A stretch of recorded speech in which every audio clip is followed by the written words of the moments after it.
An all-new Eye on the Bay in HD starts right now. Out in the great state of California, talking about a state of mind. Somewhere north of Frisco Bay, where the redwood meet the wine. From where the Russian River empties into the Pacific Ocean, welcome to Eye on the Bay. I'm Brian Hackney, and this is one of the rainiest spots on the West Coast. No surprise to us, but it might be a surprise to you. Where do you suppose this is? This is Jenner, and it's our starting point for a road trip up gorgeous Highway 1. We're going to begin the trip in the tiny little town of Jenner. We'll head north, and we'll finish just south of Mendocino. It's a stretch of the coast that's magical, no matter what the weather's like. And when you stay in, boy, has the Mendocino coast got some of the coziest places around. We'll take in the jaw-dropping beauty of the coastline, show you some great places to eat and stay, but we've got some surprises too, like foraging for wild mushrooms and a guy who makes guitars for rock stars in his workshop in the forest. Plus, zebras and antelope, they're all here along the gorgeous rugged coast of Highway 1 North. So, what are we waiting for? It's the natural beauty. It's just fantastic. You come out here, not far from San Francisco, but right on the coast, the waves, the stunning forests that surround us. People get to be unplugged. They get to push in the clutch and pause. But right now, it's all about rain. So we had to duck into the first place we could find, Cafe Aquatica, really good tuna melt. Then, just a little further up north, Fort Ross. Ross as in Russian. It's a surviving memento from the early 1800s, when Russian explorers settled in the area. This sunny footage is from our previous visit up here. This time, we weren't so lucky weather-wise. So we drove a little further north and ducked into the Timber Cove Inn. And boy, were we glad we did. Tell us about the inn. How long has it been here? The architecture is stunning. Absolutely, it was built in 1963. The architecture was influenced by Frank Lloyd Wright. And we couldn't help but notice the obelisk. Tell us about that bit of artwork. Benny Buffano, right out of San Francisco, and he built that obelisk as a monument to peace. They had to use a helicopter to get it up to the top, put it on, welded the head, brought the artist up, and then he realized you got it on backwards. So he wanted the hand facing Russia, but it's now facing Central America. Yeah. The surf looks fantastic. There's a huge swell Absolutely. out there today. You know, when those waves hit the coastline, they explode like fireworks right off the rocks. I mean, it's a spectacle. It really is. And on the theme of cozy, this is pretty cozy. Very cozy, good wine, a nice fireplace. Well, cheers. Kurt, thanks so much for having us. We really appreciate it. The sun was going down, the rain was still coming down, so we decided to stay and have a cozy night at the inn. And nothing says cozy like a hearty meal. Alexander's is named for the last Russian commander at Fort Ross, but I doubt they ever ate like this at the fort. Cioppino, lamb, pork, fancy desserts. I'm not even sure I want the rain to ease up. But the storm passed, and the next morning, we ventured north into Gualala. That's right, the G is silent. By the way, if you're traveling on a tight budget, check out Gualala's Surf Motel. You can get a nice room here for as little as $99. Now next, on the subject of food, when you think Gilroy, you think garlic, and when you think Napa, you think wine. When you're in Mendocino, think mushroom. They can grow almost anywhere. So that's the black trumpet mushroom. Yeah, and then there's this one here called the yellowfoot. We're hunting mushrooms in a Mendocino forest. It's like hunting for Easter eggs, but we're looking for mushrooms. Yep. Now there's something over there. Those are mushrooms? Yes, those are called witch's butter. Witch's butter? Yes. In China, they love these mushrooms. They're all in David Arora's backyard. I get lost occasionally here, so. Oh, great. Now, I think there's usually some black trumpets over here. Oh God, look at those. Yeah, right there, and then there's one right there, and right there, and there, and oh, up there, look at those beauties up there. That's huge. Yeah, some really, really nice Wow. ones. We can get these right here. They're like little flowers sprouting out of the ground. Exactly. And here's a beauty. It's beautiful, look at that one. If you weren't here to point it out, I would never have noted it. Oh, there's the turkey tail right there. David Arora wrote the book on the subject. Actually, he's written several books. His house is loaded with mushroom memorabilia. They're in jars, in cans, on posters. They're the steps to the loft. How did you get interested in mushrooms? Okay, good question. Well, my parents encouraged me. I'd bring home like rocks and shells, butterflies, and then one day I brought home some mushrooms and they freaked out. The fact that your parents freaked out? That's what intrigued me, basically. Of course, some varieties can kill you. You're not recommending that ordinary, unschooled people do this. No. There are some poisonous kinds. I wouldn't say that there's hundreds, but there's definitely some, and some of those very, very poisonous ones are very common. And this would be particularly true, not here so much as right around the Bay Area. But of course, But these ones here look really beautiful. we're in good hands with David. They're really beautiful and they're absolutely delicious. And these are tasty when cooked. Very, very good. In fact, we're going to test that theory. So on to the kitchen. There's not many mushrooms that you can't do wrong with a hot pan and some butter. Back at David's house are two of the finest chefs in the Bay Area, Nai Kong Kwan and Stephen Hutchinson. Well, for dinner tonight, there's 4 proteins on the menu. This is venison, it's coastal black-tailed deer. This is a loin of wild boar. We've got a duck curry.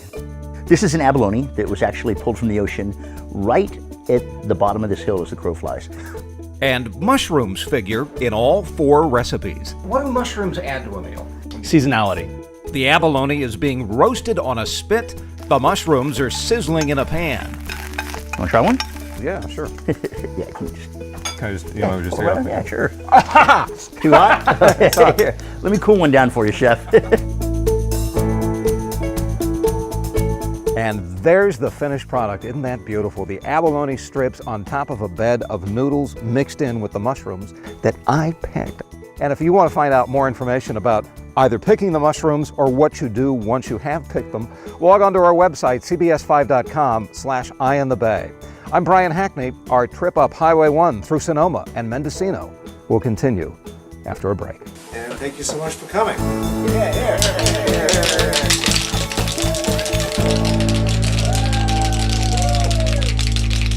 When we come back, time for something completely different. You've seen the rugged coastline, the scenic beauty, but have you seen the zebras in Mendocino County? That's next.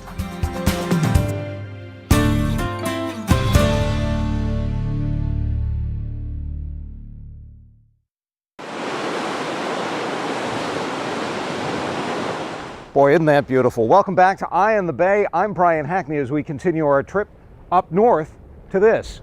The wind, the surf, the sea, the rocks between Jenner and Mendocino. It's a great trip along Highway 1. But this is not a surprise, as beautiful as it is. What they're doing on the B. Bryan Preserve, that's a surprise. This is B. Bryan Preserve, a private haven for wild animals run by a really nice couple, Frank and Judy Mello. We have a little over 100 acres. We have 2 kinds of zebra, and then we have 3 species of antelope. And we maintain around 65 animals all the time. The 2 types of zebra we have are critically endangered and endangered, so the numbers are keep dwindling. Our goal is just trying to protect and populate the species. Judy, you got an antelope in the road up there? We do have an antelope in the road. Hopefully he'll let us pass, but You never see that on the 101. Are they ornery or are they, they're ornery. They're extremely mean. yeah? They have been known to kick the head off a small predator. Oh, let's go feed them. So we're open to the public by reservation only. We do feeding tours every day in the afternoon. And then we also rent cottages. You'll have the animals right behind you. Wow. We have 3 types of antelope. We have sable, kudu, and roan antelope. Look at the face. Yes, that It's face. like a mask. And look how close I got to Rhonda the antelope. Good girl, Rhonda. Oh, you're going to be famous. The animal preserve is just outside the colorful little town of Point Arena, where, down at Arena Cove, surfers like to fuel up on fish and chips, or on soup and a beer at the Chowder House. Then, toward the end of the second day, we needed a place to stay, and we'd seen something interesting on the way up, and it was St. Oris. It was unusual looking from the road. It was great looking from the inside.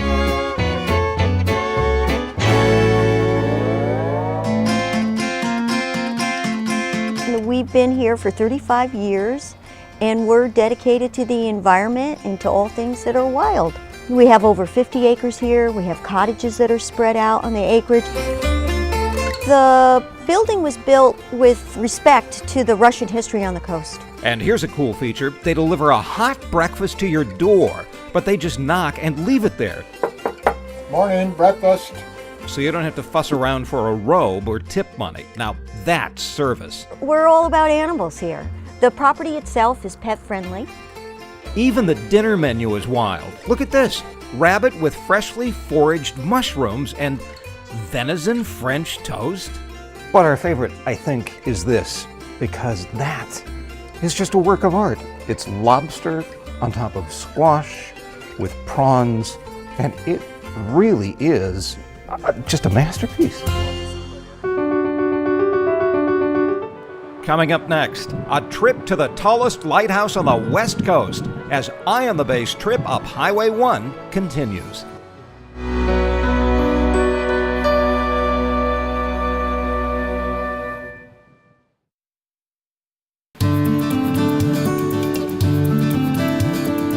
Welcome back to Eye on the Bay. I'm Brian Hackney, and you see me? I'm right up here. Brian Hackney reporting from as close as you can get to Hawaii without actually getting your feet wet. I am standing at the top of the tallest lighthouse on the West Coast, the Point Arena Lighthouse. A stunning stop, but boy, what a trip to the top. Man, that is some view. I see these little houses. You rent these out? Yes, those are the keepers' cottages. It's a wonderful place to come with some good friends and just hunker down on a stormy, nasty weekend and watch Mother Nature beat the tar out of this point. That was cool. But now, we push north on Highway 1. Of course, so much of the economy up here is driven by people like you and me. You know, we're driving up the road, staying at the inns, eating at the restaurants. But here, in this tucked away spot near Albion, there is this business that's touched everybody from the Beatles to the Rolling Stones. By the time, the early 60s came around, I was so compelled to play the guitar that I went to the basement and drew on a piece of thin quarter-inch plywood and then put fishing line on there, imitating the strings. And so from there, I just kept on making them. Roger Fritz makes Fritz Brothers guitars. You may not have heard of them, but you probably know some of the stars who play them. Merle Haggard, Charlie Daniels, and George Harrison was one of my first clients. George Harrison played one of your guitars? Here's a picture of him right there playing it, right up there. They start about $2,500, and then they go up, the sky's the limit, really. I mean, you can take it way out. This is Honduran Sapele mahogany. Here's what a neck looks like in its rough state. Roger, why have you tucked away your shop in the middle of the woods in Mendocino? Yeah, well, people ask me that all the time. The reason I did is because the place is so great. I mean, this is a beautiful place. When I got here, it was Mendocino. I've never seen anything like it. From Albion, it's just a hop north to Little River. And if you're traveling with a family, there's a great place here for you to stay. The cottages at Little River Cove. They've all got fantastic views of the ocean. So the cottages themselves are all one bedroom. They'll have full kitchens. There's some wonderful restaurants, and people absolutely love to take advantage of that. But here, people can also cook at home. And finally, it was time to eat yet again, but you're gonna like this one. In Little River, where better to eat than Les Petites Rives.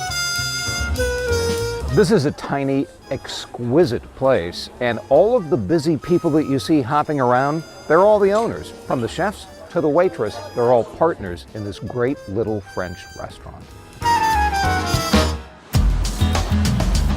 Now, we inn just south of Mendocino, which is just around the corner, but we featured Mendocino recently, and you can see that show on our website, as well as everything from this show, at cbs5.com/Eye in the Bay. For now, I'm Brian Hackney. Why don't you take the trip yourself? I think you'll like it. Thanks very much, and see you next time.